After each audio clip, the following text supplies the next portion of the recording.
Merhabalar sevgili hanımlar. Kanalıma ve videoma hoş geldiniz. Bu sefer sizlerle yine bebek ve çocuklarımız için harika bir yelek çalışacağız. Elimde bir bütün bir de yarım ipim var.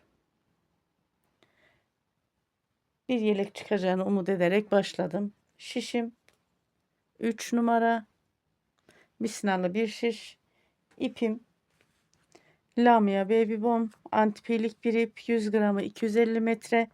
Renk numarasını bu şekilde ekran görüntüsü alınız lütfen. Sizler benimle aynı marka, aynı renk iple çalışmak zorunda değilsiniz. Elinizde hangi ip varsa 100 gramı 250 metrelik onunla çalışınız arkadaşlar.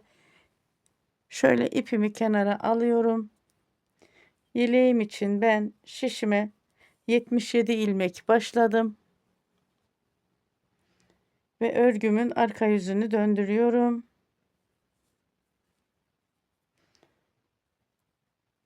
İlk sıra olduğu için ilk ilmeğimi örerek alıyorum.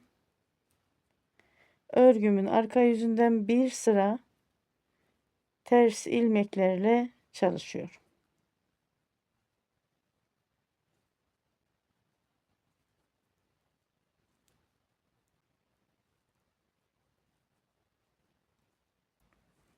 Bu şekilde örgümü ilerletiyorum. Sıra sonuna kadar geliyorum. Sıra sonuna geldim.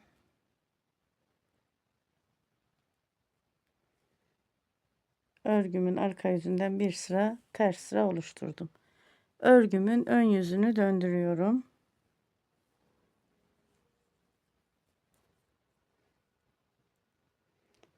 Baştaki ilmeğimi örmeden aldım. İpimi öne aldım. Bir ilmek ters. İpim arkada, bir ilmek düz. Bir ilmek ters, bir ilmek düz. Bir ilmek ters, bir ilmek düz. Bir ilmek ters, bir ilmek düz. Sıra sonuna kadar bir düz, bir ters ilmeklerle örgümü ilerletip geliyorum. Bir düz, bir ters ilmeklerle sıra sonuna geldim. Ters ilmeğimi ördüm. Son olarak son ilmeğimi de düz ördüm.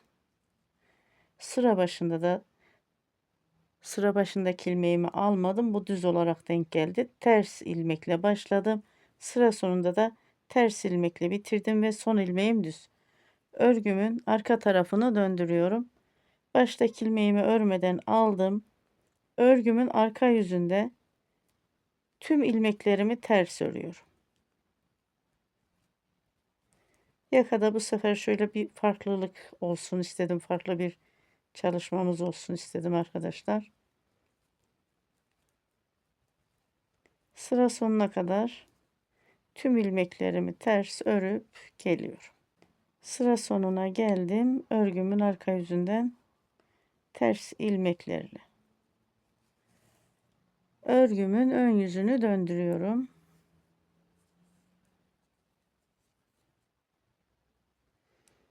Baştaki ilmeğimi örmeden alıyorum. İpimi öne alıyorum. Bir ilmek ters. Bir ilmek düz. Bir ilmek ters. Bir ilmek düz. Bir ilmek ters.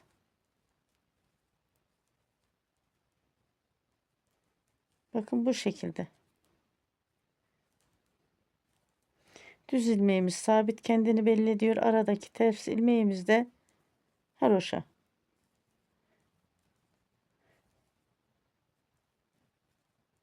Sıra sonuna kadar bir ters bir düz ilmeklerle örüp geliyorum.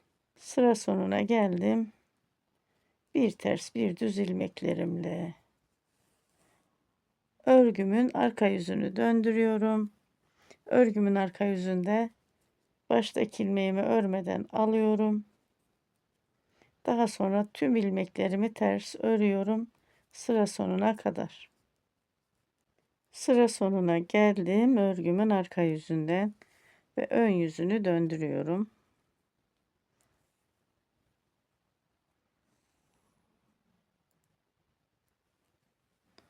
Örgümün ön yüzünde baştaki ilmeğimi örmeden aldım. İpimi öne aldım. Ters ilmeklerle devam ediyorum.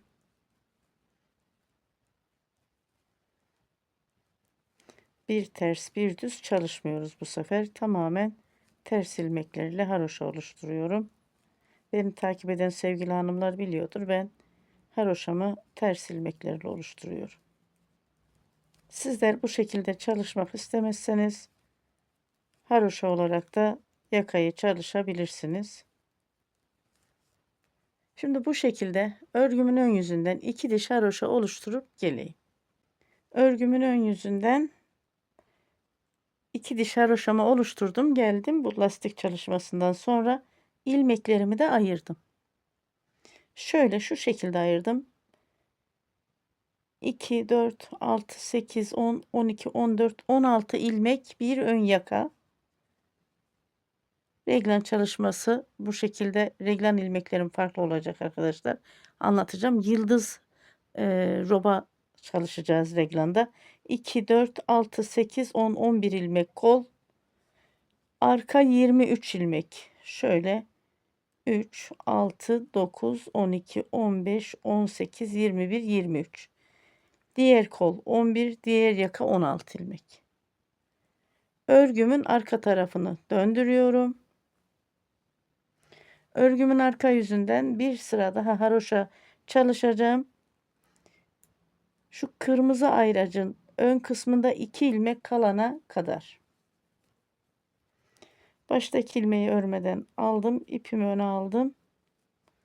Ters ilmeklerle devam ediyorum. Kırmızı ayracın hemen önünde 2 ilmek kalana kadar. Bakın kırmızı ayracın şu önünde 2 ilmek kalana kadar örelim dedim. Bu 2 ilmeği de ördüm ve ayracımı bu şişime taktım. Şimdi bu 2 ilmek reglam modelime ait. Bunu örüyorum. Bu reglam modelime ait. 16 ilmek vardı değil mi? Burada 3, 6, 9, 12, 14 ilmeğim kaldı. 2 ilmek de kısa satır ilmeğime ait. Ayraçtan sonra 4 ilmeğimi ördüm ters ilmeklerle örgümün arka yüzünden. Örgümün ön yüzünü döndürdüm. İpimi arkaya aldım. Dönmüş olduğum ilmeğimi aldım, bir sıkılaştırdım. Bir ilmek daha düz ördüm. Şu 2 ilmeğimi şöyle biraz esnettim. Şişimi şöyle arkasından taktım. Bir ilmek aldım. Bakın 2 ilmeğin içerisinden. Bir doladım. 2. Bir ilmek daha aldım. Aynı 2 ilmeğin içerisinden 3. Ayracımı diğer şişime aldım.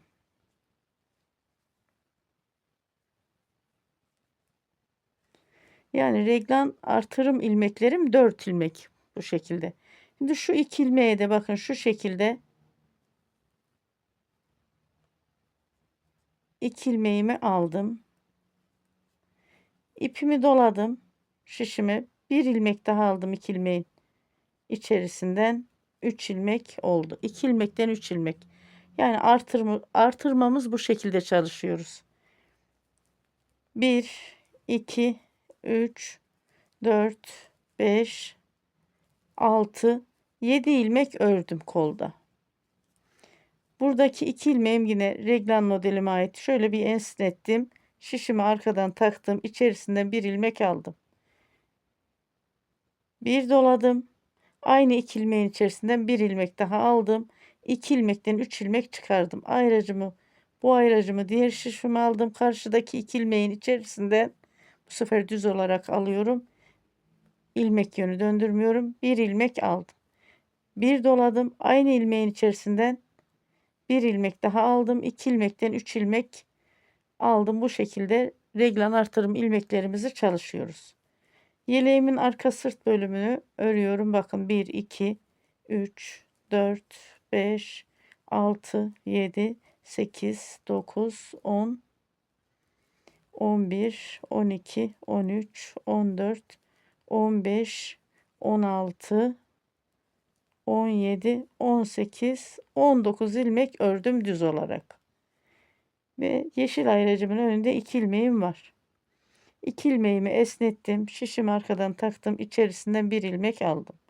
Bir doladım. Aynı ilmeğin içerisinden bir ilmek daha aldım.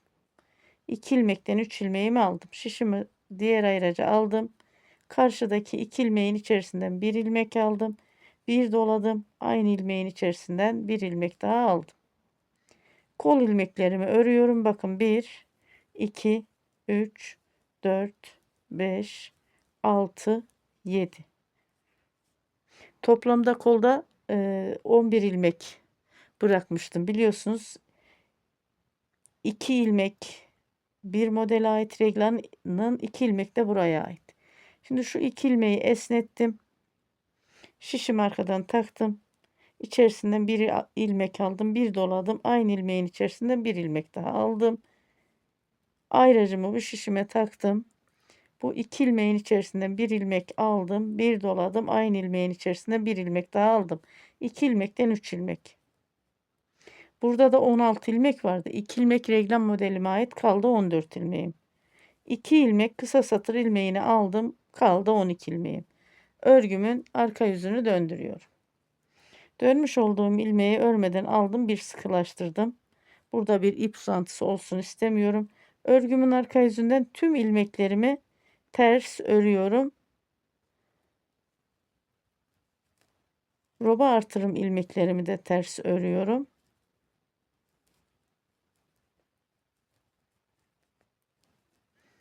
Şimdi diğer reglanı da gene beraber örelim ters olarak. Bakın bu 3 ilmeğim de ters. Ayracımı bu tarafa alıyorum. Diğer 3 ilmeğim de ters. Şu diğer yakadaki kısa satır ilmeklerime kadar örüp geliyorum. Yaka düşürme ilmeklerime geldim örgümün arka yüzünden. Burada 3, 6, 9, 12 ilmeğim vardı. 2 ilmeğimi aldım. Yaka düşürme ilmeğime, kısa satır ilmeğime örgümün ön yüzünü döndürüyorum. İpimi arkaya aldım. Dönmüş olduğum ilmeğimi örmeden aldım, bir sıkılaştırdım. Düz ilmeklerimle devam ediyorum. Şu kırmızı ayracımın önünde 2 ilmek kalana kadar.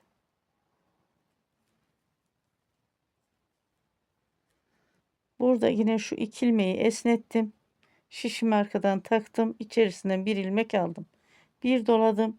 Aynı ilmeğin içerisinden bir ilmek daha aldım. 2 ilmekten 3 ilmek çıkardım. Ayracımı alıyorum. Kenara artık ilmeklerimiz belirli. Karşıdaki 2 ilmeğimin içerisinden bir ilmek aldım. Şişime ipimi doladım. 2 ilmeğin içerisinden tekrar bir ilmek daha aldım. 2 ilmekten 3 ilmek aldım. Kol ilmeklerimi örüyorum. Kol ilmeklerim burada 7 ilmekti. 9 ilmek oldu. Bakın 1, 2, 3, 4, 5, 6, 7, 8, 9. Bu 2 ilmeği şöyle esnetiyorum. Şişim arkadan takıyorum. İçerisinden bir ilmek aldım. Bir doladım. Aynı 2 ilmeğin içerisinden bir ilmek daha aldım. Ayracımı alıyorum. Kenara, karşıdaki 2 ilmeğin içerisinden bakın ilmek yönü değiştirmeden bir ilmek alıyorum. Şişime ipimi doluyorum. Aynı ilmeğin içerisinden bir ilmek daha aldım. Bu şekilde devam ediyorum. Yeleğimin arka sırt bölümünde düz ilmeklerle örüyorum. Reglan artırım ilmeklerimi bu şekilde çalışıyorum. Diğer yakadaki kısa satır ilmeklerine kadar örüp geliyorum.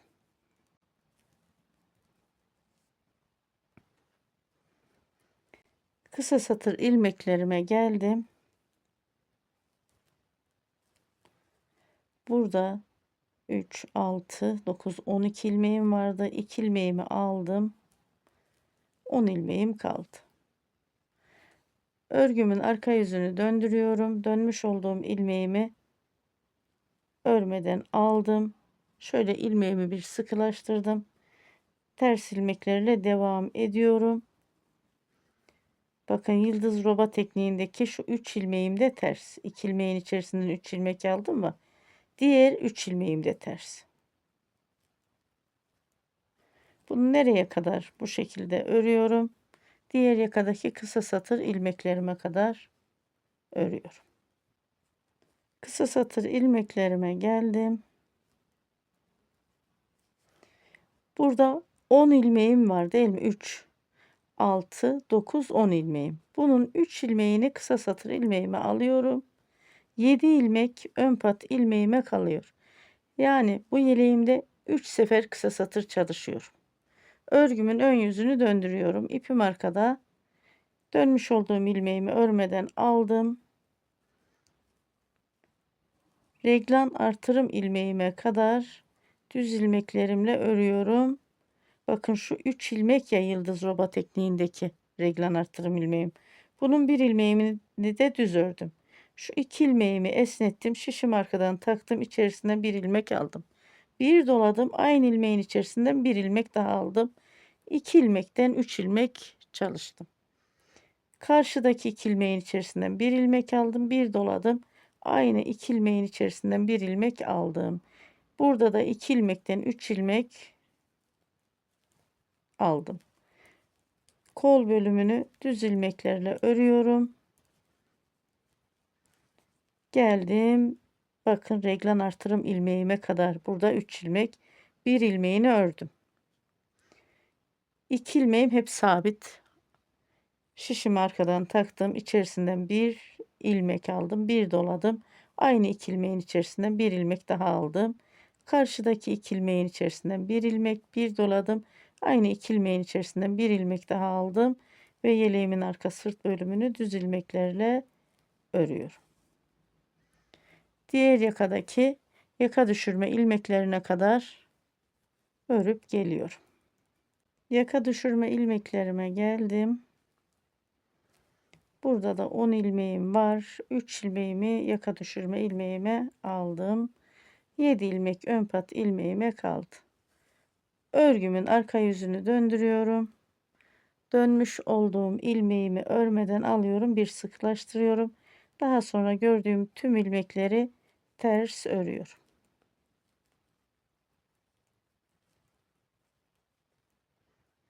Nereye kadar? Bu şekilde örüyorum. 7 ilmek ön pat ilmeğime kadar 7 ilmek ön pat ilmeğimde ilik yeri çalışacağız. 7 ilmek ön pat ilmeklerime kadar örgümün arka yüzünden ters ördüm geldim. 7 ilmek ön pat ilmeğime geldim. Bakın 1, 2, 3 ilmek ördüm. Bir doladım. 2 ilmeğin içerisinden bir ilmek aldım. İlik yerini oluşturduk. Bir artırdım, bir eksilttim. Son 2 ilmeğimi de haroşa ördüm. Örgümün ön yüzünü döndürdüm. Baştaki ilmeğimi örmeden aldım. İpimi öne aldım. 7 ilmek ön pat ilmeğimi haroşa örüyorum.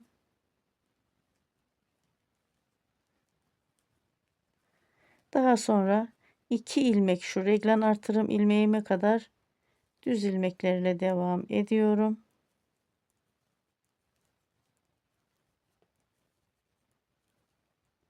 İki ilmeğime geldim. 2 ilmeğimi şöyle biraz esnettim. Şişim arkadan taktım. 2 ilmeğin içerisinden bir ilmek, bir doladım. Aynı 2 ilmeğin içerisinden bir ilmek aldım.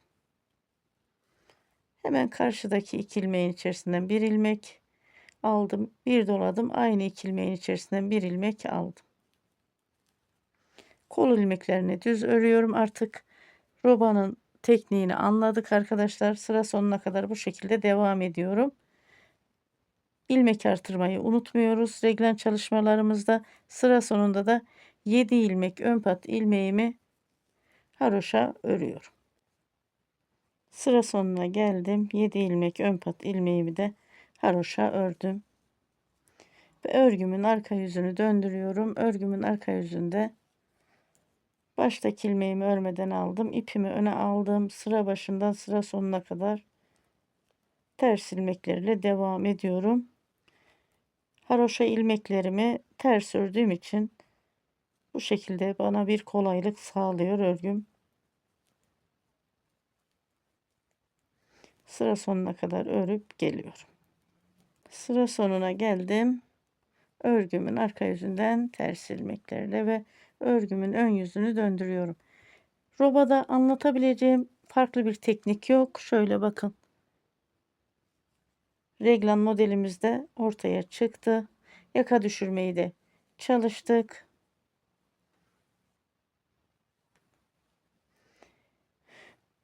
Ben şimdi 18 artırım çalışayım. Robada yani yıldız modelden 18 defa çalışacağım. Sonra ilik yerini nasıl açacağım? İlik yerini örgümün ön yüzünden 14 sıra oluşturacağım. Şu şekilde haroşa dişi arka yüzünden gelirken ilik yerini açacağım.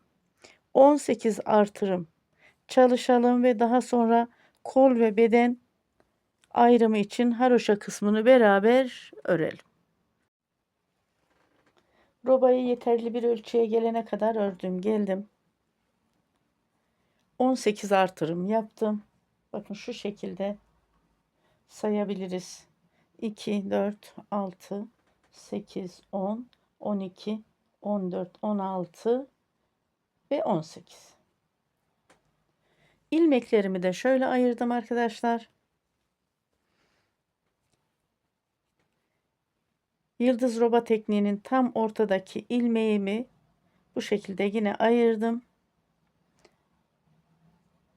2 ilmek reglan artırım ilmeği yaka tarafındaydı. 2 ilmek de kol tarafındaydı. Tam ortadan ayırdım. 34 ilmek bir yaka. Kol ilmeğim 47 ilmek. Yeleğimin arka sırt bölümü 59 ilmek. Diğer kol ilmeğim 47 ilmek. Diğer yaka 34 ilmek. Toplamda bu şekilde elimde 221 ilmeğim oluştu. Örgümün ön yüzünden 14 haroşa dişi oluştu. Arka yüzünden gelirken ilik yerimi de açtım. İkinci ilik yerimi de çalıştım. Ve örgümün ön yüzündeyim. Haroşa çalışacağız. Baştaki ilmeğimi örmeden aldım. İpimi öne aldım.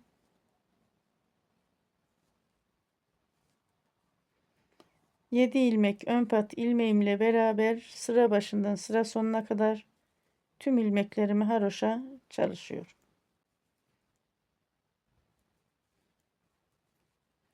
Sıra sonuna kadar örgümü bu şekilde ilerletip geliyorum.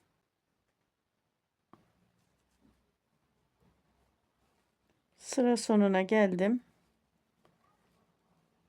Örgümün ön yüzünden bir sıra haroşa oluşturdum. Örgümün arka yüzünü döndürüyorum. Baştaki ilmeği örmeden aldım. İpimi öne aldım. 7 ilmek ön pat ilmeğimle beraber örgümün arka yüzünden de haroşa sırası oluşturuyorum ters ilmeklerimle.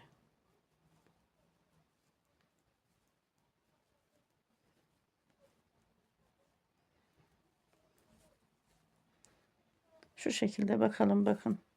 Örgünün arka yüzünden örünce ön yüzünde haroşa sıramız daha belirgin oldu. 3 sıra haroşa sırası oluşturup geliyorum örgümün ön yüzünden bu şekilde. Daha sonra kol ilmeklerini kapatalım. Arka yüzünden de haroşa çalışıyorum. Ön yüzünden de örgümün ön yüzünden 3 sıra haroşaya oluşturdum. Geldim.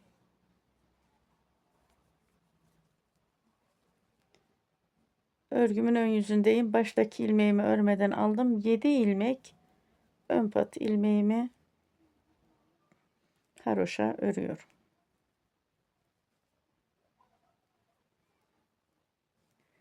Yedi ilmek ördüm. Şimdi kırmızı ayraca kadar düz ilmeklerle devam ediyorum.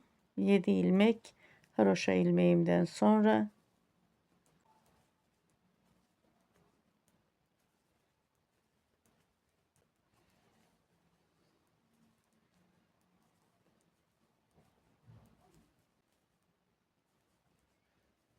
kırmızı ayracıma geldim. Ayracımı aldım kenara. Kol ilmeklerim burası. Ayraç olduğu için ilmek kapatırken tekrar ilmek saymaya gerek duymuyorum. Bir ön yaka biliyorsunuz 34 ilmek idi. İlmeklerimi ters olarak yani haroşa olarak kapatıyorum. 2 ilmeğin içerisinden bir ilmek aldım. İlmeğimi diğer şişime taktım. Tekrar 2 ilmeğin içerisinden bir ilmek. İlmeğimi diğer şişime taktım. 2 ilmeğin içerisinden bir ilmek.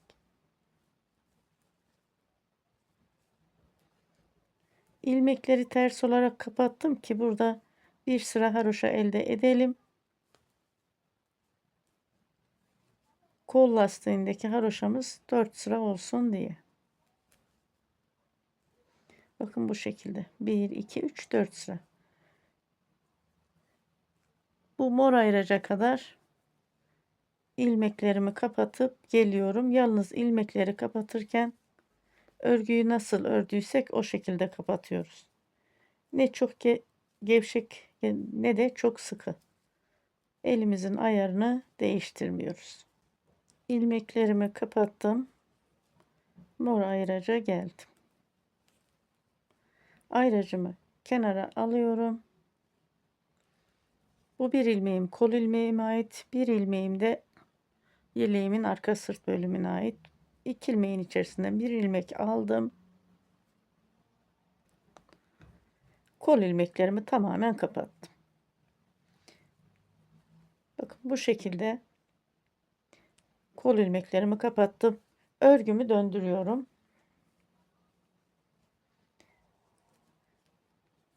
Kol altından ilmek artıracağım. 1 2 3 4 ilmek artırdım. 4 ilmek yeterli. Burada bakın ilmek kapattığım yerde şöyle bir ip uzantısı oluyor. Bunu önlemek için şuradan bir ilmek takıyorum. İp uzantısına da alıyorum.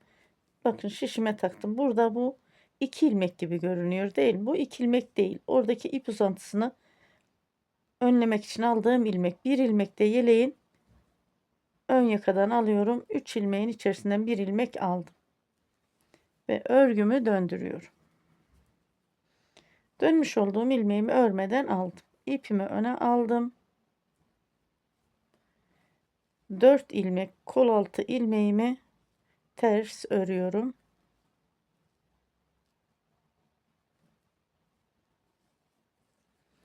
Ve daha sonra düz ilmeklerle devam ediyorum yeleğimin arka sırt bölümünde.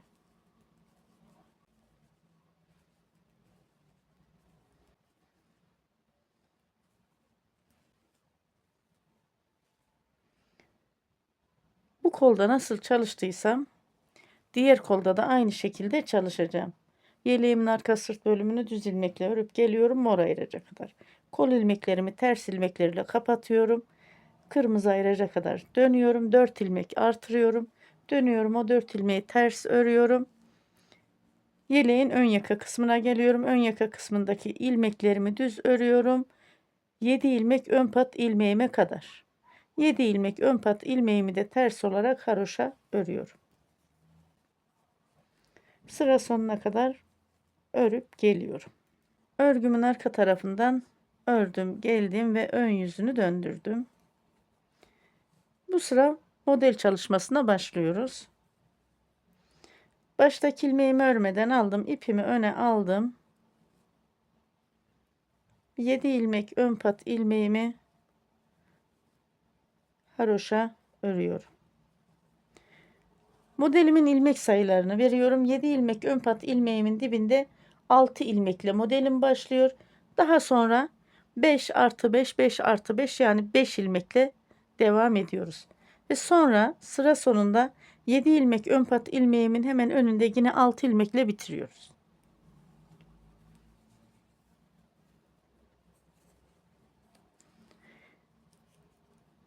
Haroşa ilmeklerimden sonra pat ilmeklerimden sonra bir ilmek düz ördüm. 2 ilmeğimi esnettim, şişimi arkasından taktım. İçerisinden bir ilmek düz aldım. Bir doladım, bir ilmek düz. Bir doladım.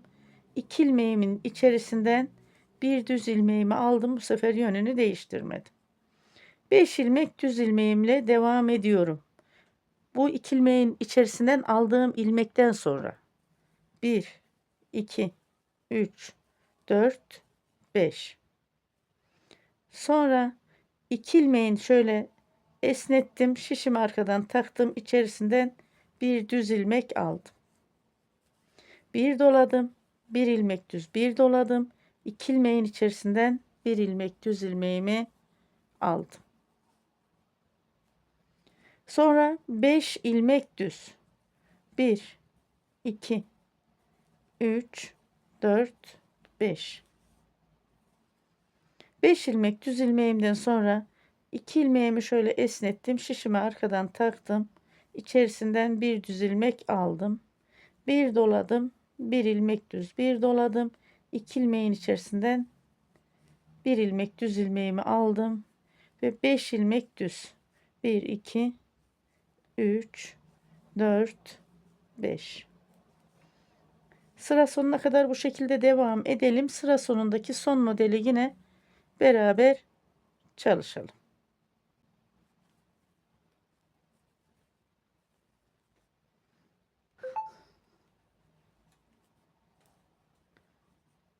Sıra sonuna kadar gelelim. Sıra sonundaki modeli beraber çalışalım dedim. Bu yakaya nasıl denk geldi? 5 ilmek düz ilmeğimden sonra şimdi şu 2 ilmeği arkadan taktım. İçerisinden bir düz ilmek aldım. Bir doladım. Bir ilmek düz bir doladım. Bir ilmek düz. Daha sonra burada 6 ilmek düz. 1, 2, 3, 4, 5, 6. 7 ilmek ön pat ilmeğimi de haroşa örüyorum.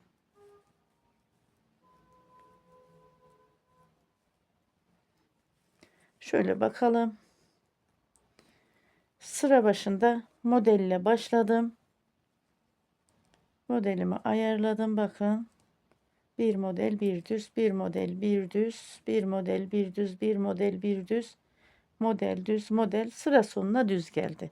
Modelimiz kaydırmalı olduğu için ikinci modelde de sıra sonunda model çalışırız. Örgümün arka yüzünü döndürüyorum. Modelde bir sırayı çalıştım ve ikinci sıradayım. Arka yüzünden. Sıra başından sıra sonuna kadar tüm ilmeklerimi ters örüyorum örgümün arka yüzünden.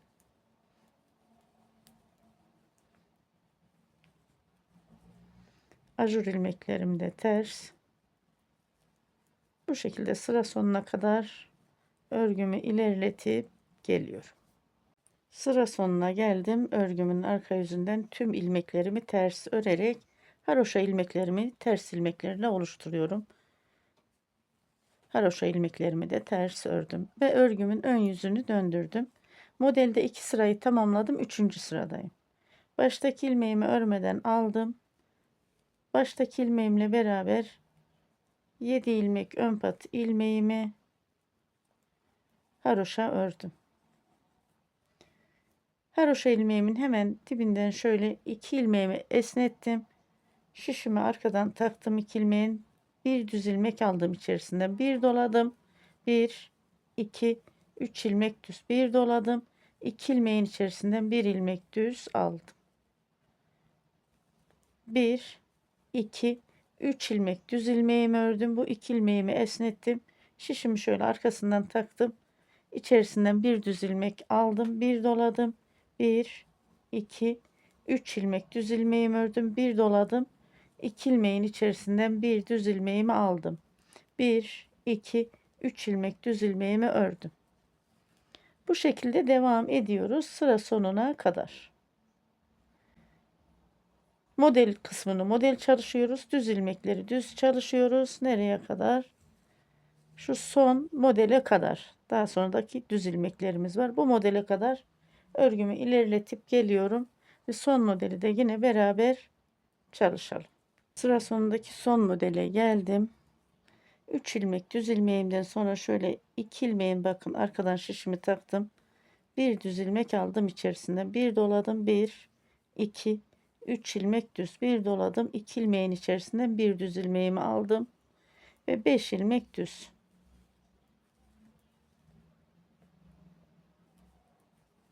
Daha sonra 7 ilmek ön pat ilmeğimi de haroşa ördüm. Modelde 3 sırayı tamamladım. Örgümün arka yüzünü döndürüyorum. Modelde 4. sıradayız. Baştaki ilmeği örmeden aldım. İpimi öne aldım. Sıra başından sıra sonuna kadar 7'şer ilmek ön pat ilmeklerim de dahil olmak üzere tüm ilmeklerimi ters örüp geliyorum. Örgümün arka yüzünden tüm ilmeklerimi ters ördüm, geldim. Örgümün ön yüzünde modelde 5. sıradayım. 4 sırayı tamamladım. Baştaki ilmeğimi örmeden aldım. İpimi öne aldım.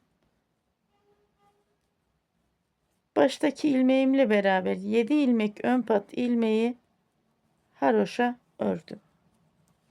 Bir ilmek düz ördüm. Buradaki ajur ilmeğimi ve arkadaki düz ilmeğimi ikisini birden esnettim. Şişimi arkadan taktım.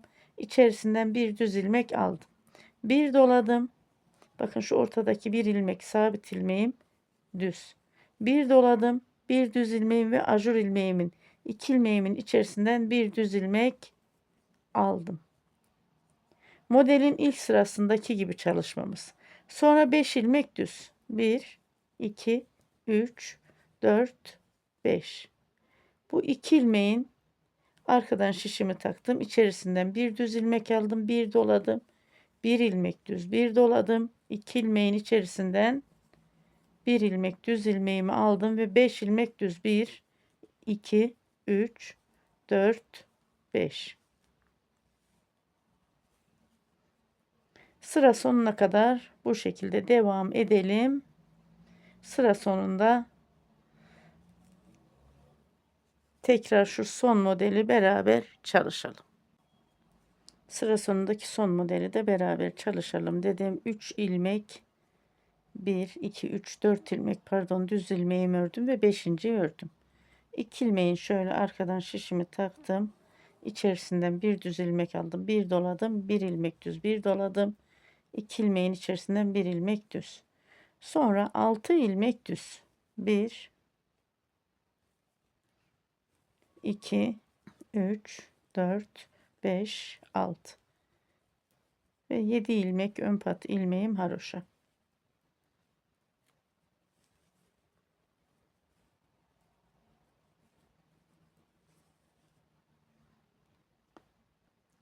Sıra sonuna geldim. Sonra örgümün arka tarafını döndürüyorum. Örgümün arka tarafından tüm ilmeklerimi ters örüp geliyorum. Modelde 6 sırayı tamamlamış oluyor. Örgümün arka yüzünden ördüm geldim. Tüm ilmeklerimi ters modelde 6 sırayı tamamladım. Örgümün ön yüzündeyim. Yine baştaki ilmeğimi örmeden aldım. İpimi öne aldım ve 7 ilmek ön pat ilmeğimi haroşa ördüm.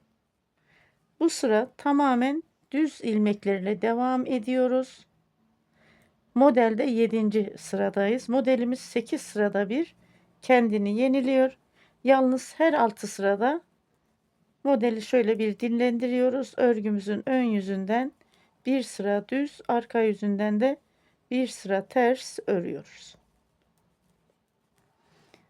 Örgümün ön yüzünden bir sıra düz öreyim. Sonra örgümü döndürüp arkasından da bir sıra ters örüp geliyorum. Bir modeli tamam etmiş oluyorum. Örgümün ön yüzünden düz ilmeklerle ördüm. Arka yüzünden de ters ilmeklerle model kısmını bu şekilde, haroşa kısımlarında haroşa çalıştım. Örgümün ön yüzündeyim. İkinci model çalışmasını beraber yapalım. Baştaki ilmeğimi örmeden aldım. İpimi öne aldım. Baştaki ilmeğimle beraber 7 ilmek ön pat ilmeğimi haroşa ördüm. 6 ilmek düz.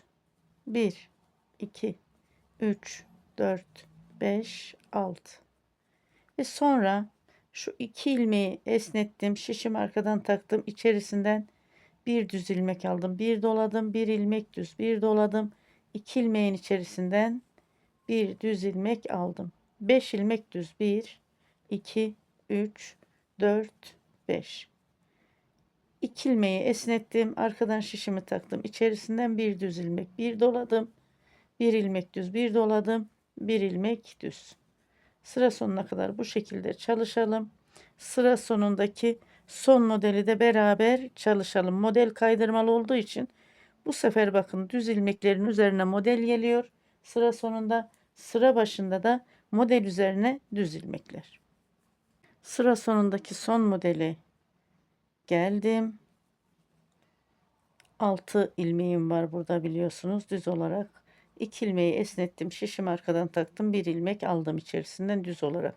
Bir doladım, bir ilmek düz, bir doladım, 2 ilmeğin içerisinden bir ilmek düz ve sonra bir ilmeğimi düz ördüm. Daha sonra 7 ilmek ön pat ilmeğimi haroşa ördüm.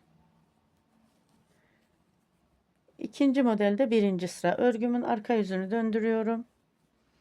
Örgümün arka yüzünden sıra başından sıra sonuna kadar tüm ilmeklerimi ters örüyorum. Buna 7'şer ilmek ön pat ilmeklerim de dahil olmak üzere haroşa ilmekleri ters ördüğüm için onları da ters örüyorum.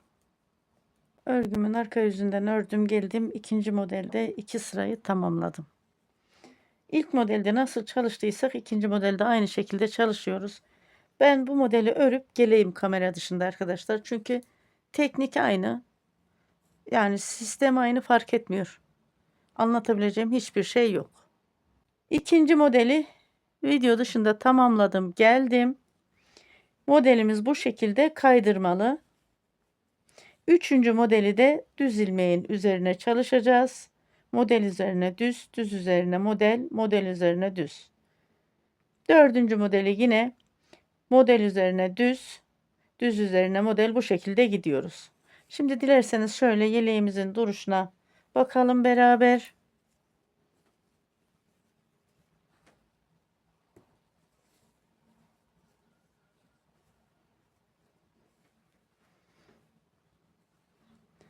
Yeleğimiz bu şekilde. Yeterli bir ölçüye gelene kadar öreyim. Daha sonra etek ucundaki haroşa kısmını beraber çalışalım. Orada kaç model çalıştım, kaç ilik yeri açtım, sizlere bilgi veririm arkadaşlar. Yeleğimi yeterli bir ölçüye gelene kadar ördüm. Robadan sonra 9 model çalıştım. 5 ilik yeri açtım. 5. ilik yerimi bakın örgünün arka yüzünden gelirken çalıştım. Örgünün ön yüzünde 14 haroşa dişi oluştu. Arka yüzünden gelirken ilik yeri açtım. Yalnız son ilik yerim 13 haroşa dişinden sonra oldu. Modelin bitimi o şekilde denk geldi arkadaşlar. Yeleğimizin haroşa kısmına geçiyoruz.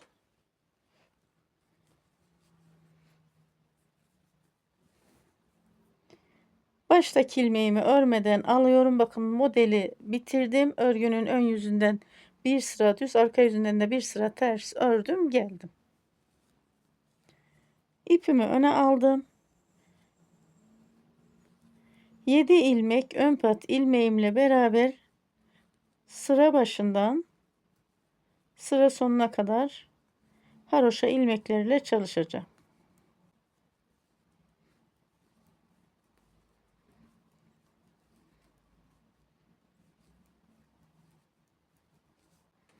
Sıra sonuna kadar örgümü ilerletip geliyorum bu şekilde. Sıra sonuna geldim. Örgümün ön yüzünden bir diş haroşa oluşturdum. Örgümün arka yüzünü döndürüyorum. Baştaki ilmeğimi örmeden alıyorum. Örgümün arka yüzünden de sıra başından sıra sonuna kadar haroşa çalışıyorum. Ters ilmeklerle.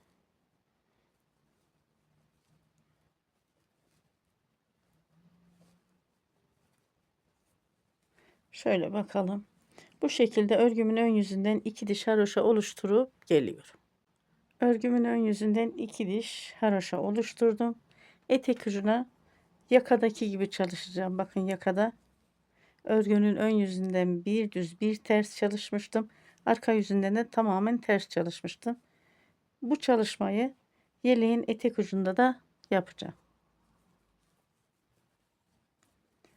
Baştaki ilmeğimi örmeden aldım. İpimi öne aldım, bir ters. İpim arkada, bir düz, bakın. Bir ters, bir düz. Bir ters, bir düz, bir ters, bir düz, bir ters, bir düz ilmeklerle sıra sonuna kadar ilerleyelim. Örgümü ilerlettim sıra sonuna kadar. Burada düz ilmeğim, ters ördüm, düz ördüm, ters ördüm, düz ördüm. Bu ilmeğim de ters geldi, ters ördüm. Örgümün arka yüzünü döndürüyorum. Örgümün arka yüzünden bütün ilmeklerimi ters örüyorum. Baştaki ilmeğimi örmeden alıyorum. Daha sonraki ilmeklerimi ters örüyorum. Sıra sonuna kadar örgümü ilerletip geliyorum bu şekilde. Sıra sonuna geldim. Örgümün arka yüzünden tüm ilmeklerimi ters örerek ve örgümün ön yüzünü döndürüyorum. Örgümün ön yüzündeyim. Baştaki ilmeğimi örmeden aldım. Bir sonraki ilmeğim ters. Bir sonraki düz, ters, düz, ters, düz, ters, düz. Düz ilmeklerim düz, ters ilmeklerim haroşa şeklinde ilerliyor. Bu şekilde sıra sonuna kadar örgümü ilerletiyorum. Daha sonra örgünün arka yüzünden tüm ilmeklerimi ters örüp geliyorum. Örgümün ön yüzünden ördüm. Bir ters bir düz ilmeklerle, daha sonra arka yüzünden de ters ilmeklerle ördüm geldim. İlmeklerimi kapatıyorum.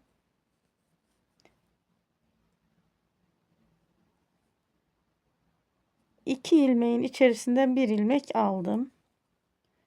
Bu ilmeğimi diğer şişime taktım. İki ilmeğin içerisinden bir ilmek alıyorum. Bakın ipim arkada, düz ilmeklerle kapatıyorum. Bildiğimiz klasik örgü kapama tekniği.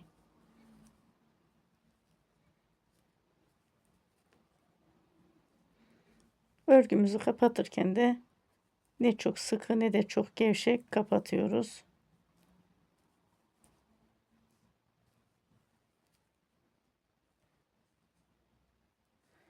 Ben şimdi örgümü kapatayım.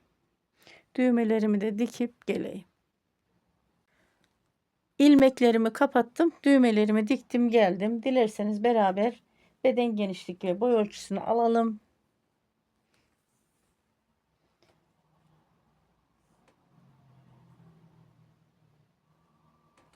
27 santim beden genişliği yeleğimizin. Omuzdan 36 santim, enseden 35 santim basen üstüne kadar boyu. Yeleğim tam 1 yaş için uygun arkadaşlar. 0-6 aydan 1-1,5 yaşına kadar giyer. Yeleğim tam 1 yaş için uygun. Beni buraya kadar izlediğiniz için teşekkür ediyorum. Kanalıma abone değilseniz abonelikler tamamen ücretsiz, bu bilgiyi vereyim. Abone olduktan sonra zil simgesini tüm olarak aktif ederseniz kanalımdan gelen tüm bildirimlerden ilk sizler haberdar olabilirsiniz. Bir dahaki videolarda ve bir dahaki projelerde görüşmek üzere diyorum. Hoşça kalın. Allah'a emanet olun. Sevgiyle kalın.